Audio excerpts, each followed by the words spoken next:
Hello, নমস্কার বন্ধুরা, কেমন আছো তোমরা সবাই? হেলদি হেসেলে তোমাদের সবাইকে স্বাগত। দেখো আজকে আমি কি রান্না করছি। এটা চিংড়ি মাছ লাল লাল করে ভেজে নিয়ে আমরা ডাঁটা কুমড়ো দিয়ে রান্না করছি। তোমরা কে কে চিংড়ি মাছ ডাঁটা কুমড়ো দিয়ে এইভাবে রান্না করো কমেন্ট করে জানাবে।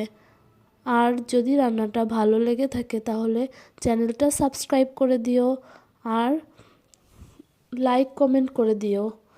এবার দেখো আমি কুমড়ো আর ডাঁটাটা একটু চিংড়ি মাছ দিয়ে ভালো করে নেড়ে নিয়েছি। এবার একটুখানি হালকা করে ভেজে নেব। তারপরে আমি দিয়ে দেবো জল। আমার তো নতুন চ্যানেল, তোমরা একটু পাশে থেকো প্লিজ। আর যদি লং ভিডিও চাও রান্নার তাহলে কমেন্ট করে জানিও।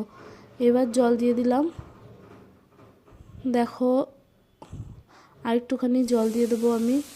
তারপরে ভালো করে তরকারিটা ফুটে উঠবে। তারপরে সিদ্ধ হয়ে গেছে দেখো তরকারি কুমড়ো। এবার আমি ফোড়ন দিয়ে দেবো। এটা আমি ডাঁটা কুমড়োয় কী ফোড়ন দিলাম তোমরা কমেন্ট করে জানাবে। তোমরা কী ফোড়ন দাও ডাঁটা কুমড়োর তরকারিতে সেটাও জানিও। এই দেখো ফোড়ন দিয়ে নিয়েছি। আমার তরকারিটা কিন্তু খুবই টেস্টি হয়েছিল খেতে।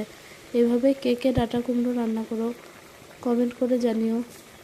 আর কুমড়োটা খুবই মিষ্টি ছিল, তরকারিটা কিন্তু খুব সুন্দর হয়েছে।